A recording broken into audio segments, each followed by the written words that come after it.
Yo, what's good? It's your girl Tay, back with another video, giving you good vibes, a good time, and a good ass review of Insecure. Y'all, this is the season, I know, ugly cry, because this is our last episode together. So I'm looking forward to creating new content. However, we gotta go ahead and get into it. This was the final episode, Completely Lost. And baby, I just want to let y'all know, I told y'all, I predicted that this was all going to happen. Okay? I predicted it. Now let's get right into it. So we got Lawrence and Issa together out at some marketplace. And you know, I love the transparency once again.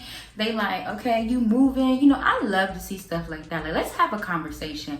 I'm not saying I don't want you to go be great, do better, whoop de whoop whoop, but at least include me in and ask me. The man asks, what is we doing? Is you okay? How you feel about this? As long as this ain't your thing, like at least you asking. And you can't, y'all fellas need to learn how to do that, okay? Like, niggas be like, oh, I'm about to move. Don't even tell you. At least he kept her in the loop, asked her how she felt about it, and she kept it real, like, you know, I wouldn't mind moving. You know, it's only a 45-minute flight. Pew. She's like, I want to cut out the BS and surround myself with people that make me happy, and you make me happy. Y'all, if you want this to work, then it's going to work. That's what I need. Black love. Let's make it work. That's all it is. But we're going to get into that in another minute, though. I also gotta say thank you to Nathan for apologizing for throwing that shade at Lawrence when he said he's a sometimes nigga. But he like, yo, I just wanted to be with you, so I was just trying to block. But he apologized for his disrespectful block. Like, but you see Nathan trying to hook her up with a spot for her to do her job. He believed in her dream. Come on, black man. This whole episode full of some black men being transparent and apologizing for their wrong. We gotta also give that. Nathan was like, I'm not trying to make your life any more complicated. You know, do your thing, figure out what you want to do. Respect. Straight up. Molly. Now you have issues with Andrew, and guess what? Issa had nothing to do with that. You was all blocking blessings, and you still didn't make it work with you and Andrew. Girl, child. Listen, I know how it is having to make sure you watch a movie with somebody else. All you have to do is put the movie on or the TV show on, and if you fall asleep, someone can understand that. Like, oh, she just fell asleep accidentally. But dang, can you compromise? You like, I'm about to go to bed, but you can't watch it without me though. Like, come on now, girl. You gotta have some type of in-between. Like, I think she wants a yes man. I seriously think that's what she wants. I think she wants a man that's just going to be like, whatever you want, Molly. Whatever you need, Molly. Like, but it's about time Andrew checked Molly's ass and told her what it was. However, in the midst of doing all that, she get a call from Kelly. And Tiffany is missing. Like, can't find her, don't know where she at. Looking everywhere for her. And, you know, we all knew that she was probably going through postpartum depression because she wasn't really attaching to the baby. I wish we could have seen that a little bit more. I wish they would have showed their story more because it kind of threw us all off guard. All of that whole scene was just like, this is random. Like, what's going on? I hope she's okay. But at the same time, I wish they would have dove more into postpartum depression or what it's like. But I love that, you know, first of all, that her man was trying to figure out where she was at and really looking for her and doing more than just waiting on the cops to come back and tell him where she at. You know what I'm saying? Like, really putting in that work. And he understands that, like, we ain't been on the ups and ups, but, like, I didn't think it was this bad. You know, like, they gonna make it work. It's gonna come together. But the bus scene, though, that was funny. It made me think about what it was like to catch the bus. It's been a minute, but that line, you do not cross. They not having that. You know, they got cameras watching. You can't be doing stuff like that. And then the white man that was next to Kelly said, oh, you look like my inner black woman. I'm like, I do not have an inner white woman face. Like, that's in my head when I'm thinking my inner white woman voice. So I got to figure out what that is. Like, tell me if y'all got one, because I don't got one. I did feel like that police scene was so random. I don't know if they put that in there just to kind of stay relevant to like the times and what's going on. But I love the way it was handled. I wish that it could be handled like that in real life, where the officers are just like, I don't have time for this. Everybody go back to where they was at, because that would be more peaceful, honestly. But you know, that's another story for another day. I would definitely say check out my review of check out my last video called Life is Very Foggy Right Now, where I talked about the police brutality that's going on and the protests here in Georgia, and just really as a world in general. It's very foggy right now, very foggy. So they find Tiffany. She's at a hotel. You know, she just like, I didn't really know what to do. He like, yo, baby, it's cool. Like, I just love when a man can just let a woman be, not the one responsible for being the comfort for the man, but you be comfort for her. I hope we see more scenes like this on TV. I feel like it's always the woman comforting the man. And in this scene, we see more so the man being concerned and comforting his woman. And it up for that. I need to see more of that on the screen. Then we go back to Molly with Andrew, and he like, baby girl, it's over. Over. Caught up on my ex, caught up on my ex, it's over. I'm singing the wrong tempo, but yeah, he ain't trying to hear none of what she's saying. He like, yo, I've been feeling this way for a minute. A minute. How would you feel if Dude said he was feeling away for a minute? Clearly, I feel like it was very obvious, in my opinion, because he had been trying to work with her. You know, all of the bullshit that the drama that she tried to say that Issa be dealing with, but she be the one dealing with. And then she gonna make it seem like, oh, but we need to make this work. We need to make this work. It's like, girl, once again, it's you. It is you. And she's talking about we can go to therapy. Like, you was going to therapy and it wasn't working. You need more than therapy, Molly. More than therapy. But the one thing I will say, though, like, seeing Molly cry was like, you know, this cast in general is full of just such strong women. Even with Tiffany, like, she didn't even cry. I think she was trying to pull a tear in that whole scene that she was in this episode. But we ain't seen not one tear. But y'all know Amanda.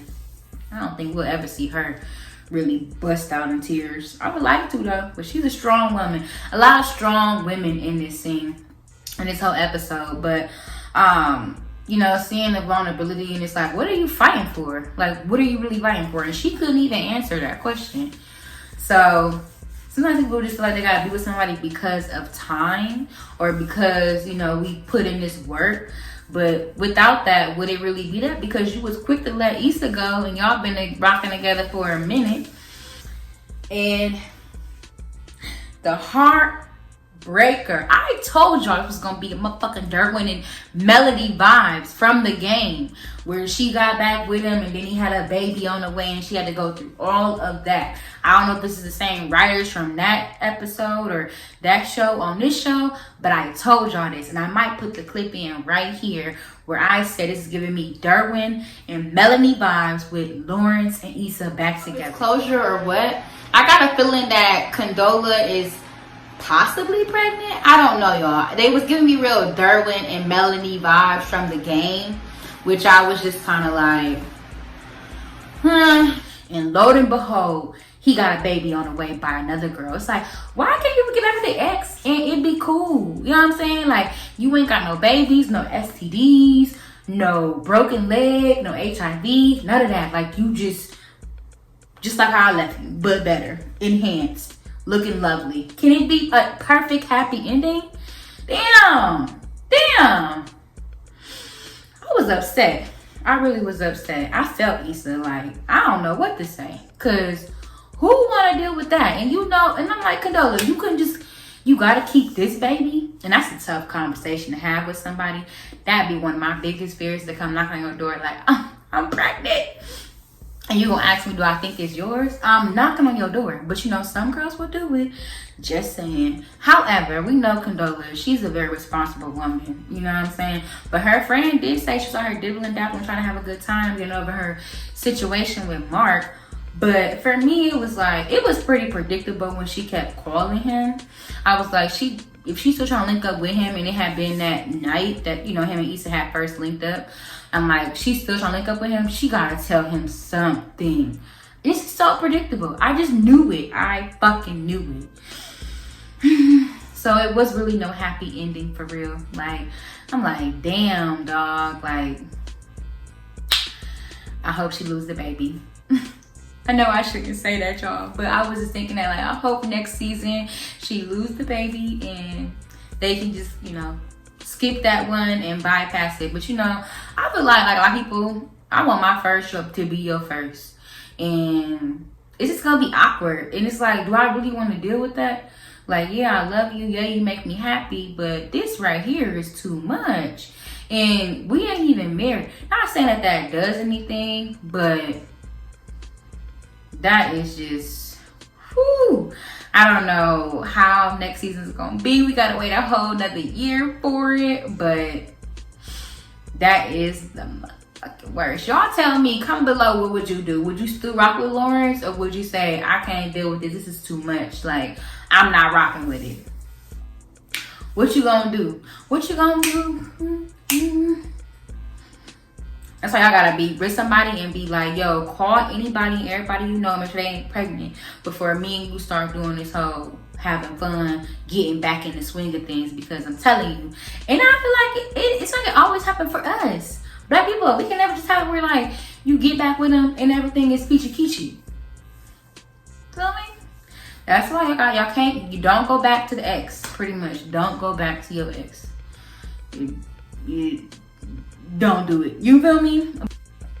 So the season finale ends with Issa and Molly out to eat together.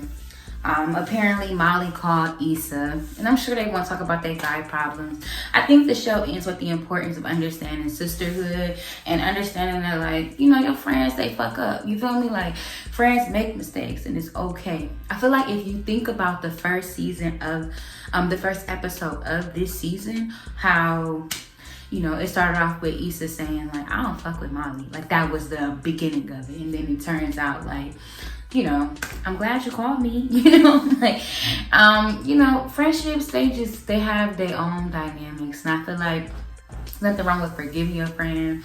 There's nothing wrong with understanding that people, you just love people. You know what I'm saying? You always got that one friend that you're going to just have that up and down with, back and forth with. Or just, you know, you have your moments, but don't stay in there. And like I said, the importance of friendship, I think, is what they were really trying to get at with this particular scene, because we don't know what they was talking about, but she said they was just back at the same restaurant, Ethiopian vibes, and they can't get away from each other no matter what the situation is. Like, you learn to accept your friend for who they are, and hopefully, you know, Issa gets some type of a check for helping Molly, because at this point I think she should get like they call them little checks you get for helping out people, help medical services, RN, something like that. I don't know what it's called when you help direct support, direct professional support, something, because she's a piece of work. But I feel like Issa never really had a problem with Molly. I think she had a problem with the way Molly was moving because Molly was kind of coming at her.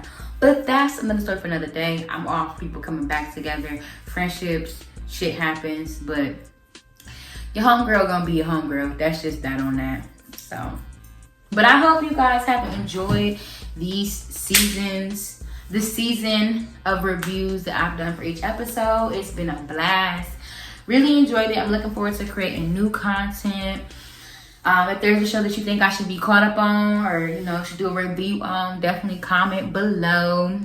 Subscribe. Trying to run it up. Still got like maybe like 80 more subscribers to go, because they wouldn't even let me go live. I really wanted to go live, y'all, and kind of do like a season finale of me doing my last review. But this is the last review, and follow me on all social media platforms at Yo What's Good Tay, and I am out.